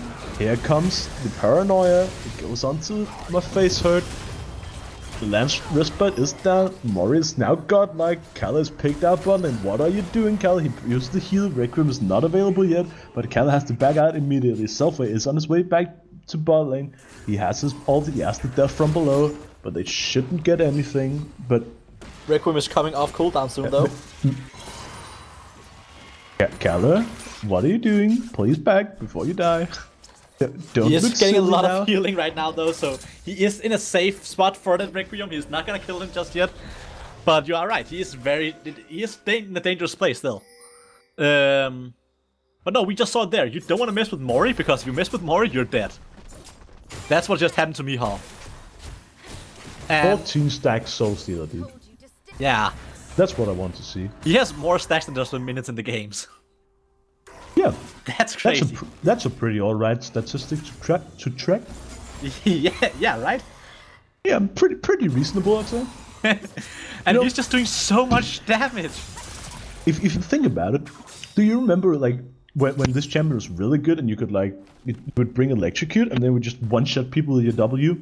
Oh, had he had a Electrocute, he would already killed people. Had he had Dark Harvest, people would have been dead at the moment. Yeah, but we're probably returning to that point where he's just gonna walk up to somebody, look at them, and then they just die. Like, that's probably the territory we're reaching right here. But yeah, imagine if he had Dark Harvest. That's all I'm saying. He's now 1,000 gold bounty. And so he's in a really dangerous spot. We are seeing Regasa is crossing that. They are looking for the tower. Everybody's bot lane. Paranoid's not quite up yet. He's who has a teleport, Regasa does not. This is so exciting because Mori has a global, Dem has a global, Mihab is naturally just going to be looking bot lane because that's the only place that he would be looking, and Facehurt has a global. Like, if you want like fights for all over the map, this is definitely the comp you want to see. Yeah, all of them are having a great potential of roaming, which is definitely what you want to see. Talking about roaming, yeah. Facehurt is top lane, but there's nothing gonna come of it. Right now, Kyle is taking a lot of harass. He has to use his ultimate. The darkness comes down bot lane. Oh, damn, it's rooted under tower. This is huge. That's a kill to Selfway, and the Howling Gate goes down. But bye-bye, Khaled. Oh, never mind, he flashes in and he misses. Death from below misses completely. Mihab does not use his ultimate. That's because it's not available. Flashing from Mori. He's now 8-0-0. 1,000 gold shutdown and 18 stack on his Medjais. Mori is popping off. Mori is smurfing. He is playing. Ooh, the flash from Goopy, but still falling down. That's an oopsie. Yeah, but as I was trying to say, Mori is playing this Talia so damn well. Hitting everything. If you're in Mori's side right now, you're not really in his side, you're dead. And we are seeing a lot of damage coming out from Goopy. And right now he is getting even more damage. He has 5 stacks onto his Dark Seal. And we're actually having Mori having 18 stacks right now. You know, this is one of those things. Did you ever hear, like, in these like movies, it's like, if you hear the bullet, you're already dead or something? Yeah, that's Mori.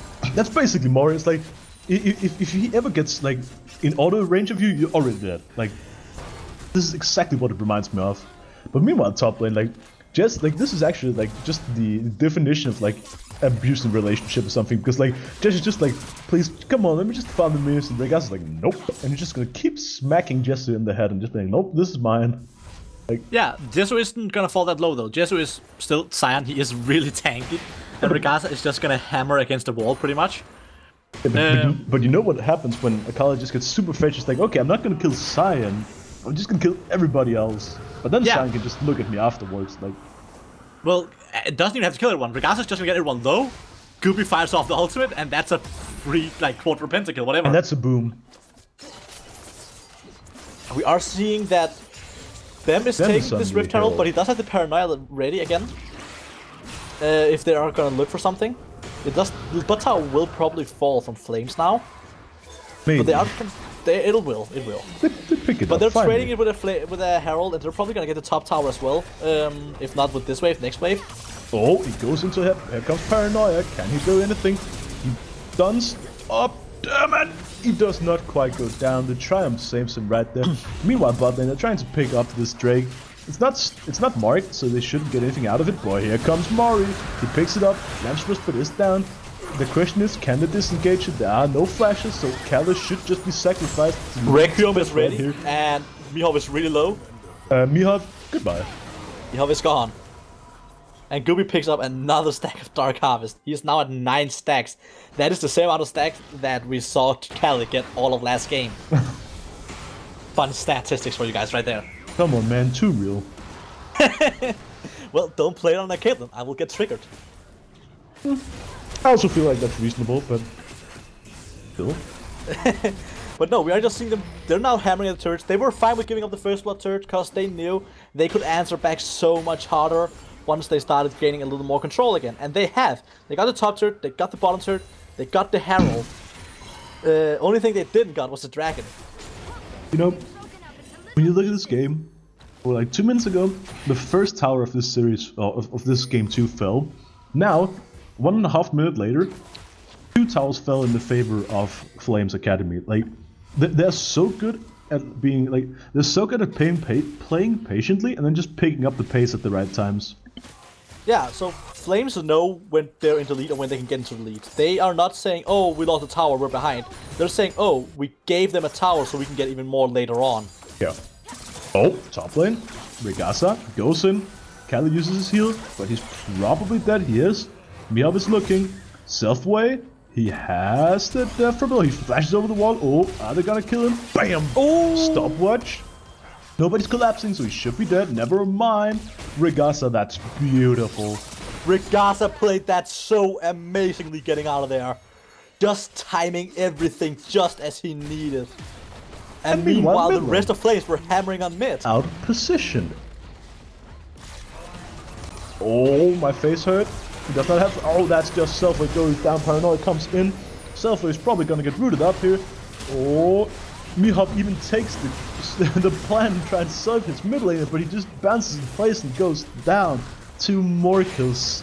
19-6 in favor of Flames. That's a 7,000 gold lead in 17.5 minutes. This is pretty boom. Flames are just... Like, this is boom from Topaz, but we have to give it to Flames as well. They are playing this beautifully. They are not playing League, they are making a piece of art right now. They're playing 4D chess while Topaz are playing checkers. Basically, yes. Oh. And Mori is the one setting up so much. He's 11 and 0. Flashes out. 25 stacks on Medjai's. 11-0-2. Oh, the train comes in. Face plants the one like, okay, that's that. Everybody gets out. See you next time. I have a feeling that Jesu is role-playing DSB because he is always late. Yeah, potentially. Mihab does get his red buff secured with the smite. He is not letting Mori get everything. But impressively enough, Mihab has 5 stacks on this Kindred. He's actually somehow been able to achieve a pretty good amount of stacks. Oh, bobbing, Mihab. He has the Lamb's Respite, he uses his meanwhile mid lane. Caliph just flashes while he's already dead. Bottom can they pick up Regasa? Jesse does absolute damage. Regasa tries to stutter step the smash from Silent, but Silent says he doesn't give a damn and sinks down the axe. So we are seeing that Topaz haven't given up yet. They can't allow themselves to give up now, because if they give up, that is the series. There are no more games if they lose this. You know, you don't want to say that somebody has given up, right? But I somewhat feel that a certain player in Topaz at this point is just like at random positions, at random times, and just like, oh well, whatever. I'm not gonna say who, but the mental seems pretty boom from Topaz. I think you're completely right. The mental is boom. I don't think they've given up yet. I don't think they can't allow themselves to give up, cause they gotta believe they can still win this. That is, else you are guaranteed to lose if you don't believe that yourself. But yeah, there's definitely a mental boom hitting them. But they gotta just keep trying going. They don't have bad scaling at all, so they can still do this. It is just really tight for them to do this right now. Yeah. They have to try and wait this out until Flames make that one mistake they can capitalize on. The problem with trying to wait out the storm right here is, like, look at the team comms. You can't even be like, yeah, don't worry guys, we have late, because they don't. Like, they just get so heavily outscaled, and in the end they just get one shot by like Kafas or something, so it's like, yeah. It's not a good situation to be in from Topaz. Right now you're probably just hoping that every single computer from Flames Academy just explodes at once so they cannot pause and they can just like run it down mid and end the game. So yeah, they're definitely looking for the miracle, but it's League. We've seen miracles happen before. Definitely. And you don't wanna... You gotta have to just look for that one mistake. As you said, they don't have the scaling, but if Flames make a mistake, you can still capitalize on it, and that's what you're waiting for. You're not waiting for the scaling, you're waiting for the mistakes. In mid lane, everybody's just grouping up. They're like, let's get this Fiesta down. Because if you hold it long enough, Flames will get impatient. Flames will start making small mistakes to finish out the game, and that is where Thomas needs to capitalize. But maybe they don't even have to get impatient. Maybe they can just straight up secure the Baron and just run it down mid lane, just barrel down and actually just try and force out the inhibitor. Right now they have complete control over the Baron pit. The only thing standing in their way is a single ward with 1 HP. Besides that, 1 ward in the river that Topaz are completely blinded. Yeah, Topaz are There it goes. That's it. Topaz are in a bad spot. Topaz are in no spot to win right now. But yeah. Meanwhile, Flames has been playing this like close to a perfect game. Wow, that was a quarter of Callus HP just with 1 Q for Mori. That's such depressing. But I don't know if we can do this, but if the observers could just like toggle vision for Topaz for a moment, they see that they have 1 ward. Oh, the darkness comes in, goes onto Khaled ults. Meanwhile, oh, he runs into the Lamb's Respite, it procs early, boom! And Mihop goes down, that's 2 kills picked up, Surfway gets out, but that's a 2 for 0. This should either be the Baron or the inhib. It looks like they're just gonna settle for the Baron. And that should, as we talked about, be a completely free Baron. Mihop is dead, they have no vision, Jesse's bot lane, nobody can actually contest this. And yeah. Yeah, so right now the fog of war for blue side is basically we can see our towers and our minions. Train! And he hits somebody this time. He actually hits Regasa. Regasa's instantly blown up. Oh, can this Mori goes down? He only has 15 stacks now. KDA Rune. Suffolk can reset.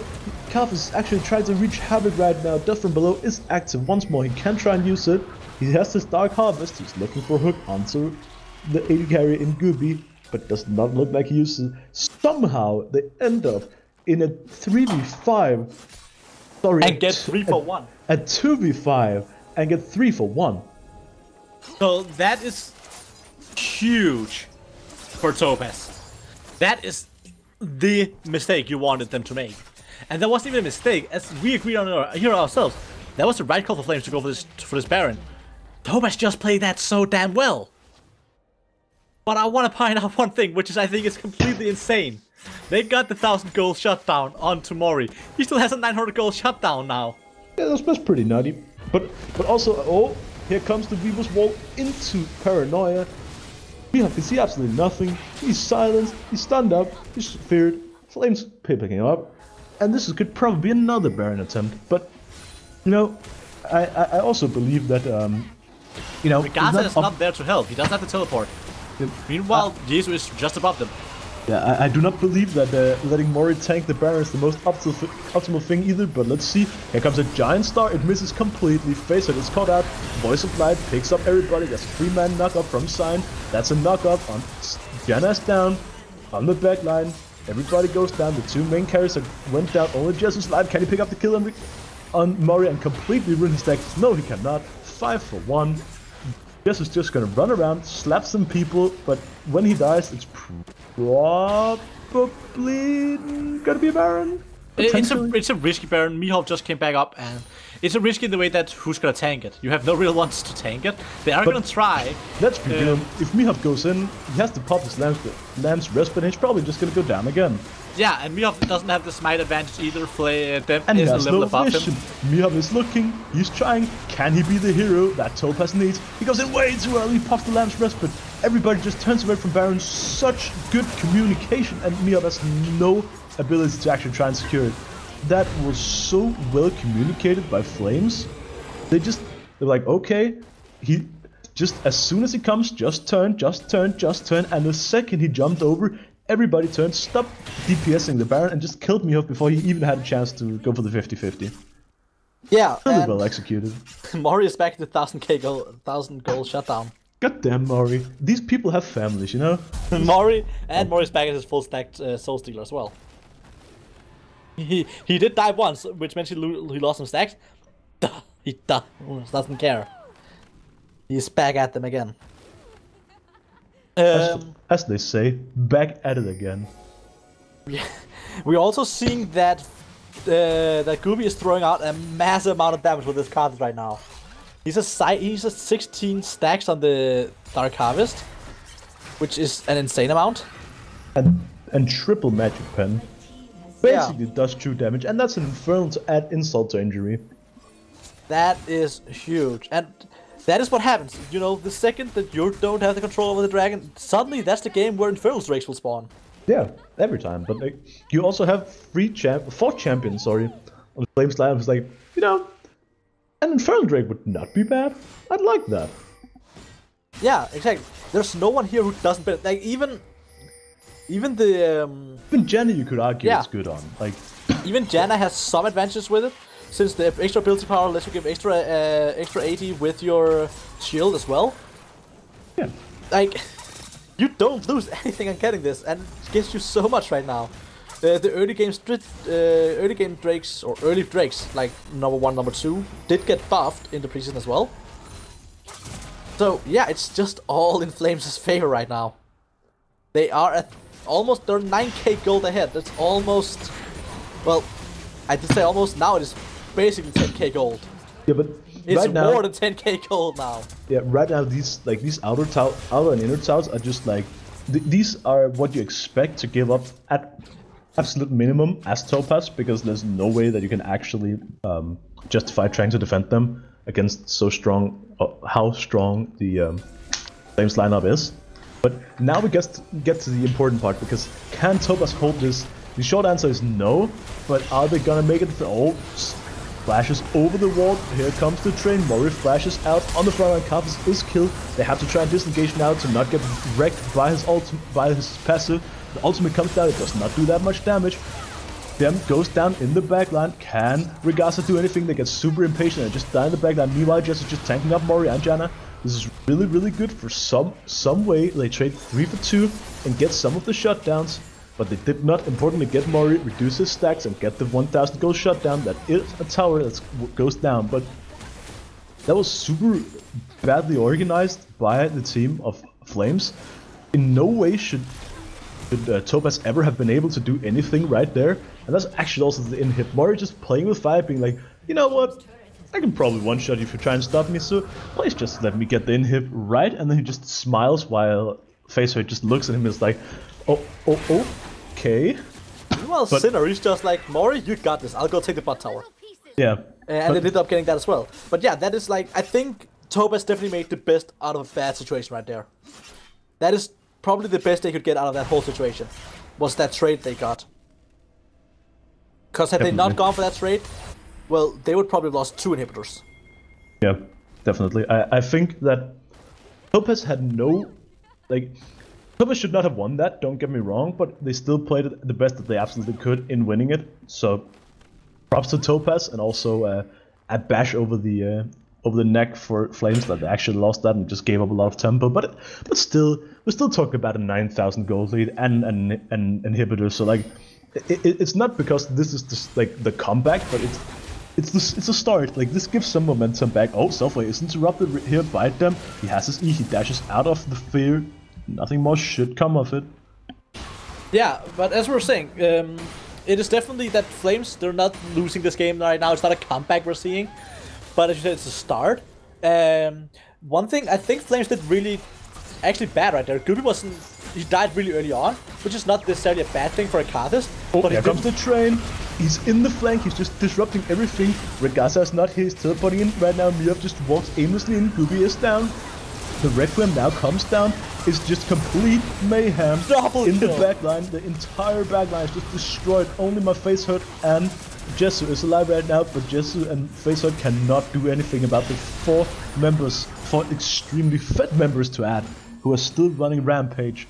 So this right now should just be the end, and the destroyed hopes and dreams of Topaz to make a top 2 berth in this. The GGs are coming through. Yeah, so this eliminates Topaz from a top 2 finish, if I'm not much mistaken, but I do believe that it is still possible for Topaz to make a top 3. But this is definitely a big blow to Topaz right here, since, as we talked about, you really want to get this, or at least take a single game off, just so that you get a single point. Yeah, we talked about the mental boom. That is definitely something Topaz gets hit by, these mental booms.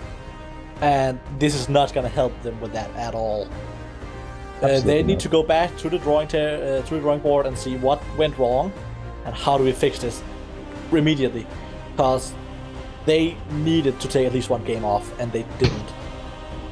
I feel like you could actually, like, without being like, I don't want to say toxic, but without actually accusing Topaz too much, I think that you can actually say that in this first game, or in the second game, nothing, and I mean nothing, went as Topaz wanted it to. I think that's a reasonable assessment of the game, and in that way I really think that they do have to go back, reset, and be like, okay, what do we do? Because if nothing in an entire games go wrong, then we have to reassess, wait, did they just outclass us that hard? And no, I don't think so. I really do believe that Topaz had a legitimate chance of both winning and taking games in this series, but they simply just completely collapsed in on themselves as soon as things started going slightly wrong. In that case, I do believe that Topaz really have a lot to work on, because they have to work on their consistency, and they have to make sure that they do not just collapse in on themselves, because that right now I do believe that Topaz's biggest enemy is themselves. Yes, but at the same time, we do have to give it to Flames. They did play it well. They did play their game. They didn't try to play the counter game. They played their game and made Topaz be the ones to try to counter them. And they did play around this fact that Topaz is having these mental booms, are playing around the fact that Topaz's plans doesn't always go as they want, because Flames forced them out into changing their plans mid-game, which can be really hard for a team who is not coordinated enough. And it definitely felt like Topaz wasn't coordinated enough today, and Flames really played well around that. Yeah, definitely. But I think, do I got any last words, or is that it for us today? No, I think that we touched upon everything worth touching upon. Well, I guess that is it for us today. Thank you for tuning in, watching the CSD match between Topaz and Copenhagen Flames. It did end up with being a 2-0 for Copenhagen Flames. Oh, but yeah, go for it. On the League Denmark channel, the Primus versus Copenhagen Flames is going on, and they're right now in a 1-1 tie. So in just 2.5 minutes, the deciding game comes up, and I would definitely recommend checking that out. And if not that, then the on Serenity Gaming SRG, the match between Hydra and Haley is going on, if I'm not much mistaken, which is second definitely match is going on right now. Hydra did take game 1. Yeah, so both of these matches are definitely worth going to watch if you're interested in it, obviously. So, but without that, I just want to wish everybody a good evening. Yes, so good evening, everyone. Thank you for tuning in, and remember to check out that. Remember to follow the Serenity Gaming stream, as we will be casting Wintersplit matches here and other Topaz CSD matches. Remember to check out the Discord, where we will always be updating on when we're streaming. Check out the Twitter. We'll be keeping that update as well. I actually think right now the one who updates that is one of the Topaz players, if I'm not mistaken. Remember to check out the Facebook, check out our Battlefy, check out everything, and yeah, keep updated with us. But yeah, that was all for today. Thank you for tuning in.